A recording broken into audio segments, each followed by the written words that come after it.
Hello, I'm here with my Danelectro 6-string bass, and it's an instrument I've wanted to talk about for a long time in the context of Beach Boys records, because it's an unusual instrument. I think it's a little misunderstood, and it's also really a difficult instrument to differentiate from other basses that might be playing on a track.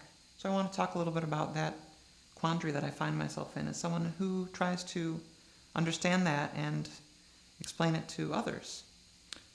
So let's talk about the history of basses. Obviously, bass string instruments go back a long way. The bass files of the Renaissance and Baroque to the modern contrabass. And it's that bass that was brought into popular music through jazz and early rock and roll. But you may notice that string basses are huge instruments, not as loud as electric guitars. So string bassists were probably thrilled when Fender came up with this idea to make an electric bass with 4 strings like a string bass. And not only was it smaller and easier to transport than a string bass, but it had frets, which added precision to the intonation, and thus the Fender precision bass was born. But why stop at 4 strings when you could have 6? And that was Danelectro's answer to the Fender bass. So we have this Danelectro 6-string bass, and I will introduce it to you more fully in just a sec, but first I want to ask kind of a personal favor. The next video that I'd like to analyze, or the next song I'd like to analyze for video, is Help Me Rhonda on Today, following in the sequence I've been doing. But that song has a ukulele in it, and it's a big part of the production, and I don't own a ukulele. So if you've ever been touched by one of my videos, or feel like you've learned something or like them, a little donation to help me get a ukulele would be really awesome. You can find a link down below to my music donation site, and it would just be really rad to get the opportunity to share the ukulele with you and talk about it on both the Rhondas and some other places where it shows up in Beach Boys records in the future. And I really am grateful for all the donations I've gotten so far. It really means a lot to me. It gives me a sense of worth and purpose in these strange times. And I just am so grateful. So thank you. It means a lot. Now let's talk about the Dano. It's a 6-string bass. It's tuned an octave below a guitar. And in the 60s, it was always thought of as a bass guitar, an octave below the guitar, and not a baritone guitar, a 4th or 5th below a guitar like you see these sold today.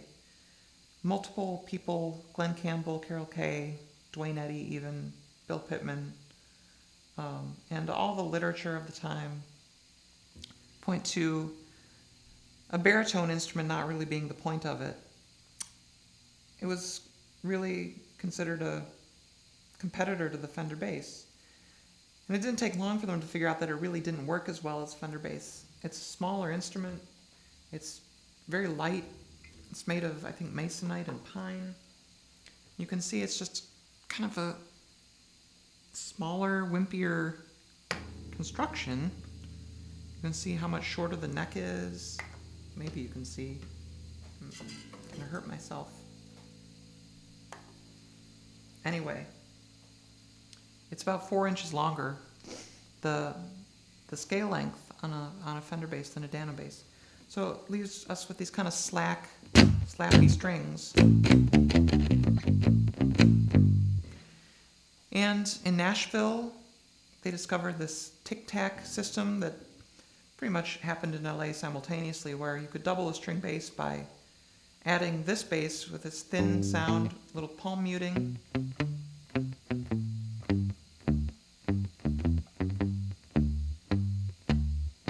And there you get a nice attack sound along with the underlying fundamental bass of the string bass. And that's around when Brian probably first encountered this. The Dano would be doubling like bass, one of Phil Spector's multiple bass productions. And Jan Barry was using them. So Brian started to bring them into his production orbit around, I think, I Do. You hear it, and then I Get Around, of course, that great memorable opening where it's two of these things overdubbed.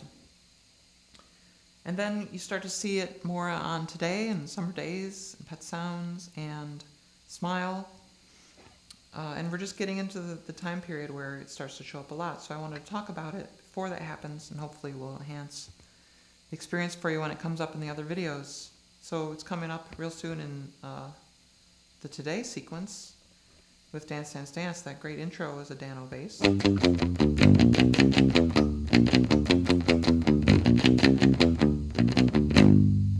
It's that distinct mid-rangey, kind of ballsy sound. It's sort of hard to describe. But then going into the future from Dance Dance Dance, I find that the waters become a little murky when it's time for me as a person who tries to figure out what they were playing and explain it to other people. It's hard for me to always hear what bass is playing. And so I wanted to kind of introduce the quandary to you to be thinking about as I go through the Beach Boys records for what them was the next few years, and for me, who knows how long. So like on something like Please Let Me Wonder, there's this really loose, slappy sound that you can get on both a Danelectro and a Fender, but it's a lot more work on the Fender. So it's, you know,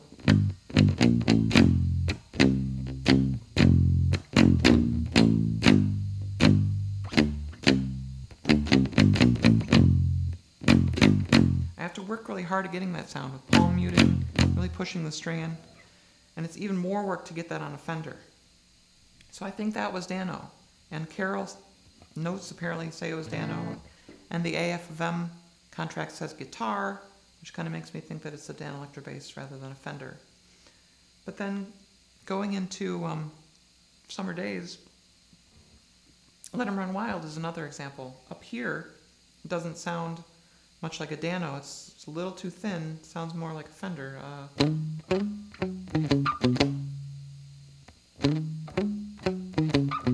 then going down here sounds like a Dano.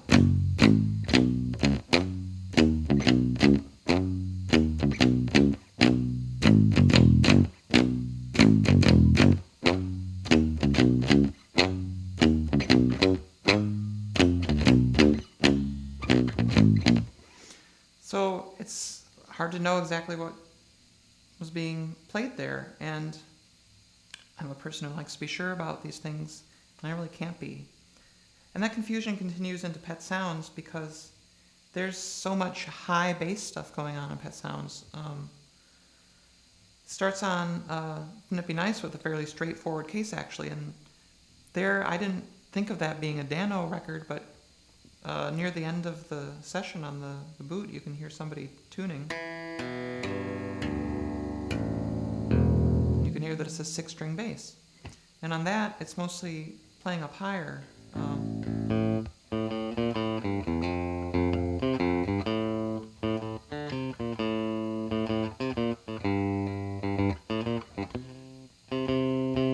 And what you might call not a very characteristically Dano bass style. Then during the bridge, it does do that bass doubling where it thickens up the sound with that attack.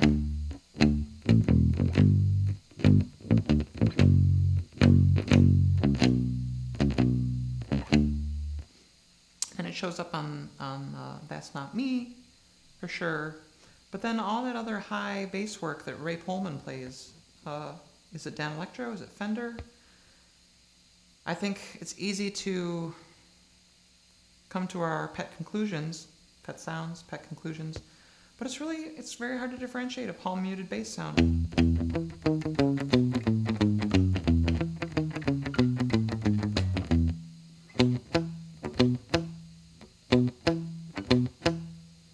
Or God only knows.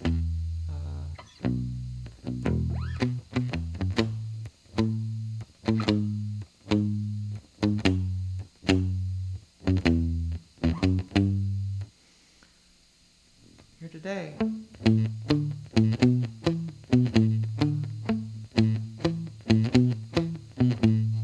Sounds more like a Fender to me there.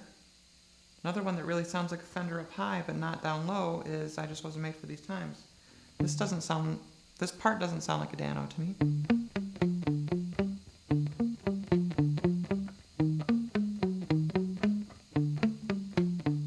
But then when he goes down low, it does.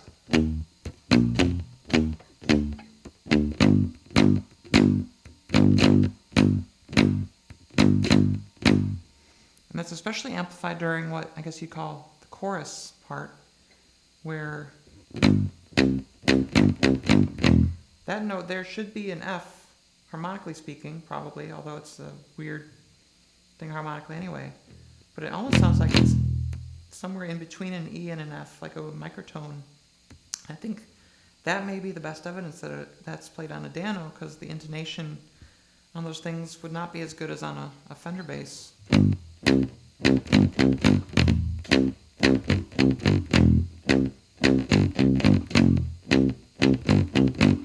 Anyway, I find that very confusing, and possibly one of the great mysteries for me.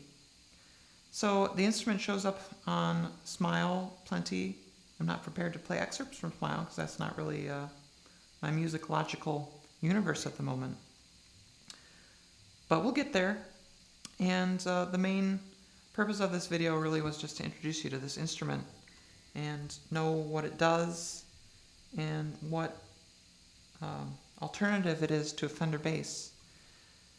I guess I should compare this to a Fender so you can hear it. So I'll do, let's go back to I Just Wasn't Made for These Times. Or no, let's do Let 'Em Run Wild. Here's Dano.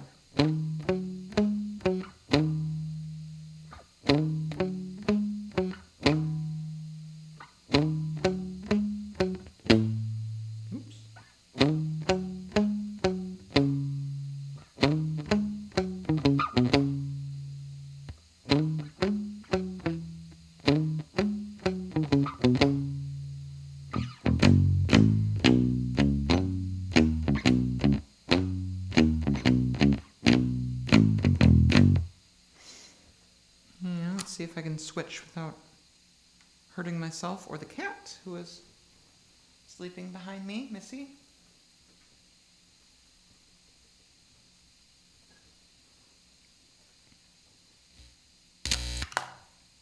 So here's the same thing on Fender.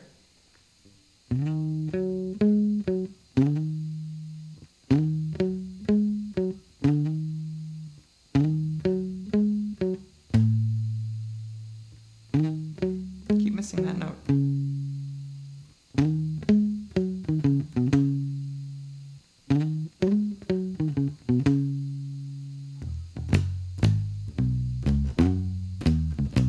can see how hard I'm working with my right hand.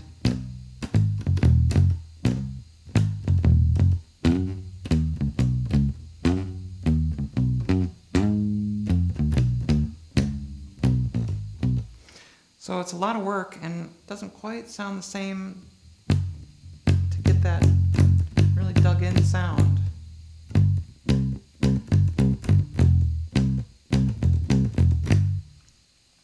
So I'd like to know your thoughts on this. What's Fender? What's Dano? Love to figure some of these out definitively, as impossible as that probably is without having a time machine. And of course, if I had a time machine, the very first place I go is United Western Studios, 1965.